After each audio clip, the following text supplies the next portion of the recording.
कि आज जो सांसद और अभी भाजपा के प्रत्याशी अरविंद शर्मा जी ने प्रेस कॉन्फ्रेंस करी है और ये कहा है कि कांग्रेस के कार्यकाल में और दीपेंद्र हुड्डा जी के कार्यकाल में उन्होंने ये आरोप लगाया कि भाई रोहतक में एक भी विकास कार्य नहीं हुआ। ये वही भाजपा के उम्मीदवार हैं जिन्होंने जब कांग्रेस पार्टी छोड़ी तो यही इस बात पे कांग्रेस पार्टी छोड़ी थी। इनके बहुत से बयान हैं जो आज के दिन ऑनलाइन भी अवेलेबल है। इन्होंने कहा था कि पक्षपात हो रहा है और रोहतक लोकसभा क्षेत्र में ज़्यादा काम हो रहा है और इसीलिए इन्होंने कांग्रेस पार्टी से इस्तीफा दिया है, ये कह के, इसका बहाना लेके। तो उस समय तो ये कहते थे यहाँ पे ज़्यादा काम हो रहा है, आज ये प्रेस कॉन्फ्रेंस करके कह रहे हैं कि हमारे कार्यकाल में रोहतक में काम ही नहीं हुए। और हमने तो अपनी पूरी सूची हम आपको भी देंगे ये कि भाई हमारे कार्यकाल में कितने काम हुए और इन भाजपा के सांसद के कार्यकाल में कितने काम हुए। तो हम तो उनका मैं धन्यवाद भी करूंगा कि वो कम से कम काम के मुद्दे पे आए, नहीं तो अब तो इधर उधर की बातें कर रहे थे। हमारे कार्यकाल में रोहतक में 18 राष्ट्रीय स्तर के शिक्षा के संस्थान आई, जिसमें IIM रोहतक गन्नाउठी में कलानौर हल्के में पड़ता है, चाहे वो IIT दिल्ली का एक्सटेंशन सेंटर, चाहे वो AIIMS Badsa, national cancer institute Badsa, Tiliyar lake पे institute of hotel management IHM, चाहे FDDI IMT के अंदर, चाहे स्किल डेवलपमेंट विश्वविद्यालय, टूल रूम विश्वविद्यालय जो IMT के अंदर है, चाहे न्यूक्लियर साइंसेज विश्वविद्यालय जो जसौर खेड़ी के अंदर है, चाहे हमारे समय में नई यूनिवर्सिटियां बनाने की बात हो, रोहतक में सुपवा नई यूनिवर्सिटी बनी, रोहतक में पंडित भगवत दयाल शर्मा हेल्थ यूनिवर्सिटी बनी। 18 राष्ट्रीय स्तर के शैक्षणिक संस्थान रोहतक में आए।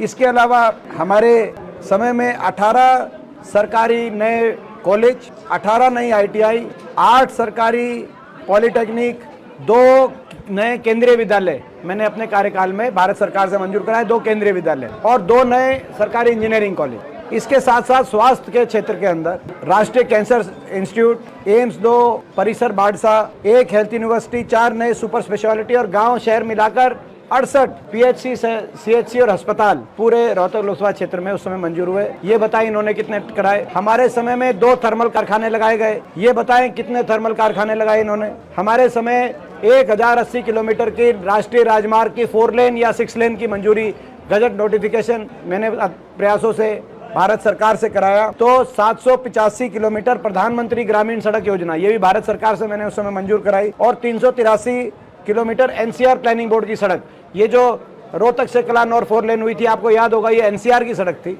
ये बताएं इन्होंने इनके समय में कितनी कराई। इसी तरीके से मेट्रो बहादुरगढ़ आई, इनके समय तो 1 इंच आगे भी नहीं बढ़ी। 2 नई रेल की लाइन हमने उस समय मंजूर कराई, रोहतक झज्जर रेवाड़ी, रोहतक महम हासी रेल की लाइन, और झज्जर को रेल से जोड़ा गया, महम को रेल से जोड़ा गया। तो बहादुरगढ़ को मेट्रो से जोड़ने का काम ये मेरे कार्यकाल के दौरान ये मंजूर शुदा विकास कार्य हैं।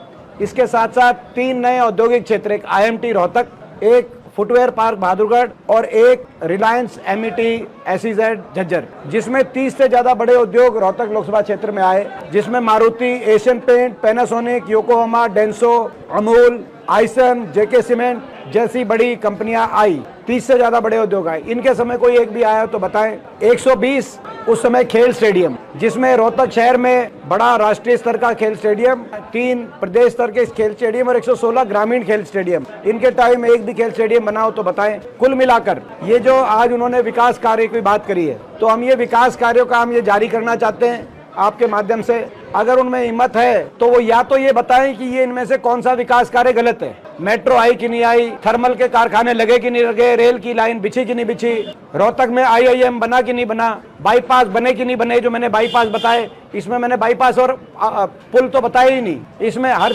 चाहे वो कलानौर बाईपास हो, महम बाईपास हो, रोहतक सिटी बाईपास हो, झज्जर बाईपास हो, बहादुरगढ़ का बाईपास हो, ये सारे बाईपास उस समय हमारे समय बने। तो या तो ये बताएं कि इनमें से कौन सा काम हुआ नहीं था, या वो ये बताएं कि अपने उनके टाइम पे कौन सा काम किया है, ताकि हम जाके देखें।